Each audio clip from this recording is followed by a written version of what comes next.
Super stinks, Leo stinks, Joe stinks, Steve stinks, Fox stinks, Leo stinks, King stinks, King stinks, Jack 8 stinks, Nina stinks, Super stinks, Leo stinks, Alyssa stinks. Yes, I know I am late to the party, guys. I know.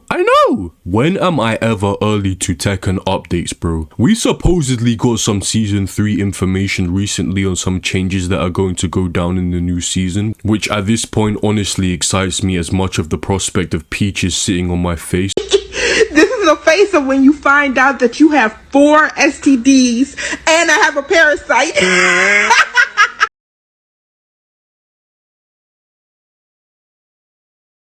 But apparently there's actually some pretty positive stuff in this update, and I don't really know too much about it yet. Of course, I've heard rambling around the town, but I'm just going to check it out with you guys today. So let's see how many unintended behaviors they can fix in one singular patch. This post provides additional clarification regarding the intent behind the Season 3 Battle Balance policy terms refined balance and back to basics. Now, a lot of people, including myself, have very conflicting ideas on what they thought the dev team meant when they made this statement. However, the overall consensus is that this Season 3 update plans to tone down the offense in the game. At the very least, I think that's something that we can all agree on as the message that they were trying to get across. I think it would be pretty overly optimistic to think that this Tekken game will ever return to the standards of something like Tekken 7, mostly because we are just too far gone at this point. It's kind of like we're all 300+ pound black men being asked to swim in a 9-foot deep swimming pool with ankle weights. We can improve our swimming technique, like we can learn how to float and shit. However, the simple fact remains, we have a very high bone density and we are 300 pounds. We are going to drown. Black men. In this case, the 50-50 shenanigans and the oppressive offense, the your turn, my turn style of play, is so ingrained into Tekken 8's gameplay that it would be impossible to remove it all in one update. We're drowning. This really does get you thinking as to what the fuck this dev team has been doing for the last year. Like, I have had family members in the past year give birth to children, and having a baby is literally one significant change more than the Tekken team have made to their game in a whole year. This team has gone on record to say that they will work on fixing the game slowly to align with what people originally liked about Tekken. And if the audience and the dev team are on the same wavelength, that would be good movement, good defensive options, and just overall more depth to the game. Yet, in the last 12 months, the Tekken team has done absolutely nothing to change any of these things. In fact, they haven't even updated the game in a way where they would be setting up to make these big changes, which, needless to say, is a fucking joke. There are solo devs out there right now making hentai games that can produce updates of a grander scale than Tekken monthly. They're making porn games, bro, and they're able to produce better fixes and changes than a team of at least 20 people with thousands of dollars at their disposal. It's ridiculous. Now, I have said many times before that nobody on the Tekken team actually plays the game at a competent level. Not a single person. Look at this. These terms do not denote a return to earlier Tekken battle systems, nor do they imply drastic, comprehensive changes introduced in a single update. In line with the current Tekken 8 battle system, Season 3 focuses on refining areas where outcomes tended to be extreme, establishing conditions in which decision-making and tactical judgment can operate more consistently. This is the most contradictory statement that only a person who does not play Tekken could make. They start off by saying that the updates will stay within the lines of Tekken 8's battle system, which is rando evasive launcher or rando armor as defense, and rando 50-50s or plus on block pressure on offense. Yet they then go on to say, Season 3 focuses on refining areas where outcomes tended to be extreme, establishing conditions in which decision-making and tactical judgment can operate more consistently. Extreme outcomes and low amounts of decision-making is Tekken 8's combat system. It's literally how it works. The game was designed for monkeys, by monkeys. It's impossible to move in this game because everything tracks, so that it can follow Tekken 8's combat system. So what exactly are we getting from this update? Because especially when the devs say things like, nor do these things imply drastic comprehensive changes introduced in a single update. The game is in desperate need of exactly this. Exactly this in a single update, considering you spent the last year playing footsies with each other. And I don't mean in-game. Michael Murray and Nakatsu covered their toes in hoisin sauce, bro, and were playing footsies under the tables while their dev team was trying to fix all 200 of Jin's broken moves. Remember that. These kind of statements don't give me any amount of confidence that this team is actually planning on making this game playable. These guys sound like they don't even know what is wrong with their game. They're saying that they're staying within the lines of Tekken 8, but apparently refining the things that make Tekken 8 Tekken 8. This technically sounds like a good thing, but to me, it just looks like confused ass devs, bro. Like, even in these next paragraphs, they're making it sound like they're not changing anything that's already broken about the game, but instead moving forward, they have a different approach to balancing, I guess, which is a fucking joke, because a lot of this shit just isn't even rocket science, bro. There should never, under any circumstance in a Tekken game, be 50-50s where, when you guess right, still leaves your opponent at an advantage, yet Ling does this, yet Lydia does this, and numerous other characters do this. Why was this even a balancing approach beforehand?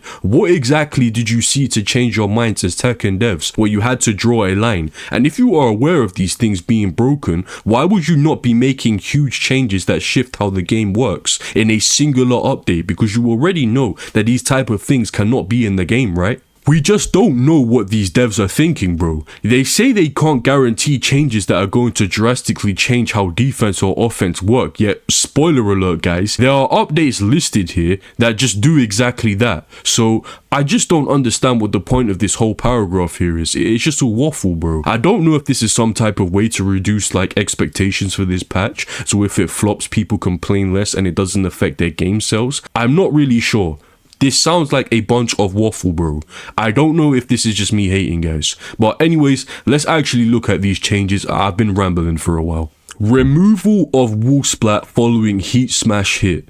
Up to Season 2, heat smash hits yielded disproportionately high reward, often limiting the defending side's viable responses. To mitigate these extreme cases, Season 3 removes the wall splat effect triggered by heat smash on hit. Okay, this is pretty big. Pause. Listen guys, I know for the better part of 2 years, basically all I have done is cook the living fuck out of this game. However, I give credit where credit is due. Should wall splatting heat smashes have ever been a thing in Tekken? Absolutely not. However, this is a fantastic change. There is no universe where a character should be allowed to click this huge range mid that does 50 damage and also get a wall combo. That has always been absurd, especially as some characters' heat smashes are like pseudo homing, bro. Especially as there is characters like Jin who can wall splat you from across the flipping map. Ridiculous. This is a perfect change. Very good. Guys, do I dare say this is a step in the right direction? I know that absolutely nobody liked that heat smashes could wall splat. It was literally no risk for the greatest reward ever. Literally playing against a Jin. If you are like within 20 meters of the wall, as soon as this dude pops heat, you're sitting there like a coughing baby as the Jin player goes, I'm gonna click heat smash, I'm gonna click heat smash, boom, heat smash. Nobody likes that, bro. This has honestly surprised me immensely. I thought these changes were going to be more unintended behaviors on Devil Jin, fam. I can't even lie.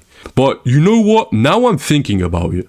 How does this affect Heihachi's heat smash specifically? Because the entire thing with Heihachi's heat smash is that it either wall splats or floor breaks. Does it just do none of these things now? Will it just become a choice between Oki or wall travel? That's an interesting thing to think about. Also, now I'm looking at this... Now I'm looking at this clip again. It looks like you still get Oki after landing this heat smash. I still think this is a good change, but bro, are we being serious right now? I guess this isn't as bad as the guaranteed damage, but bro, in the perfect world, I wouldn't even want this to be a thing. But I guess this is the penalty for being hit by a mid at the wall. I don't know. I guess we'll have to see how this goes down in game, I think. But overall, 9 out of 10 change, very good.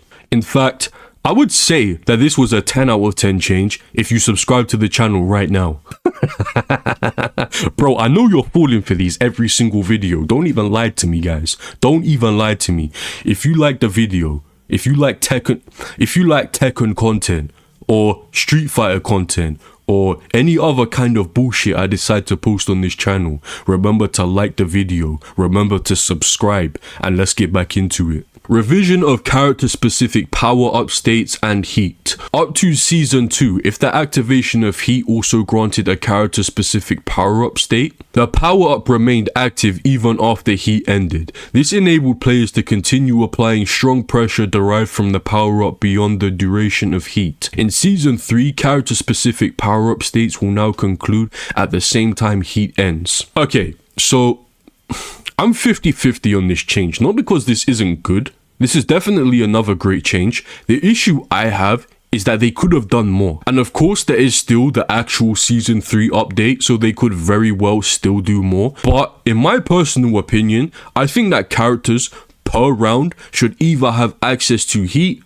or their install. I don't think characters should be allowed to have both. Certain characters' installs are genuinely so fucking ridiculous. It is actually mind-boggling as to why they are still in the game. Like, Asuka, for example, is a character who is supposed to play with a defensive game plan, yet the very instant they activate their install, she becomes God for whatever reason. And she gets the benefits of heat too. Like, heat plus install is stupid, bro. I know that having it this way would create more issues because there's characters where installs are activated automatically by landing certain key moves, which would instantly lock them out of heat, technically, and also certain characters' installs carry over round to round. But there are easy enough workarounds to these things, even if they would be a little time consuming to implement into the game. However, I don't want to take away from the fact that this is a very good change, and it is at the very least a real nerf to install merchants, which is like every top tier in the game currently. Like, let's actually think about it.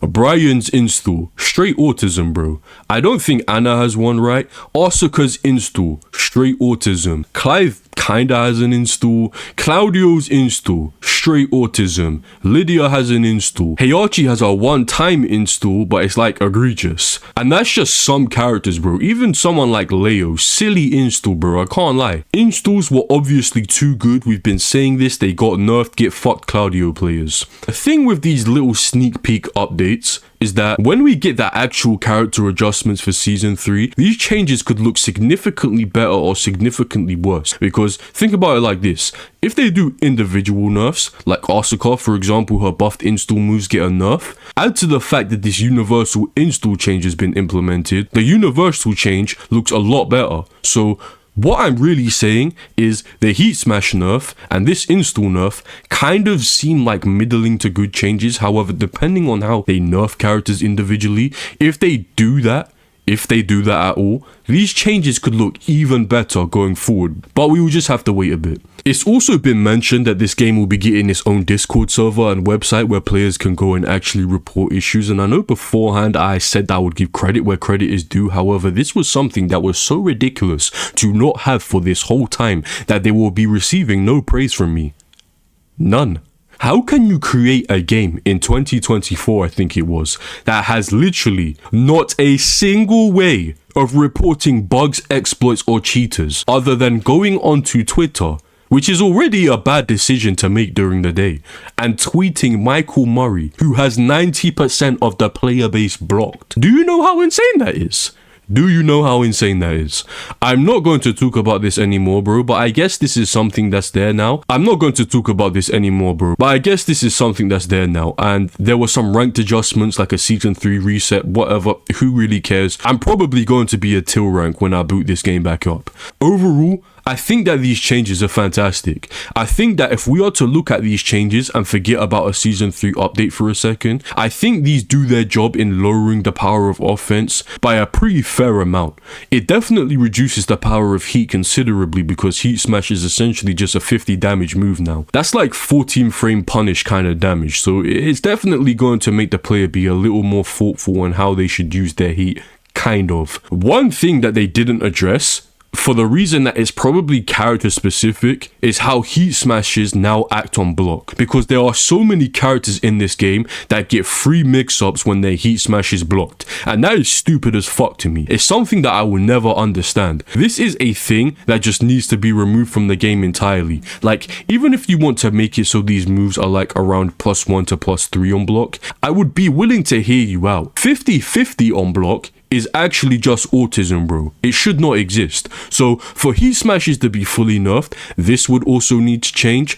But this change with the wall splats is still a good change. I'm not going to complain for now. And the install change is also good, even if I would prefer it if installs and heat just couldn't be up at the same time. If they are willing to make significant changes like this, it's a very good sign. The only issue I have in the back of my mind is them saying this isn't going to be like a super big patch, which I don't really believe, because if you can do season 2 where you have over 1,000 changes to your game, how can you not do something similar? I don't know, bro. I don't know. But what do you guys think? Will this patch actually fix Tekken? Will it even improve Tekken? Will this patch get you onto Street Fighter? Let me know down below. And if you liked the video, remember to like, comment, subscribe, all that good shit. And until next time, guys.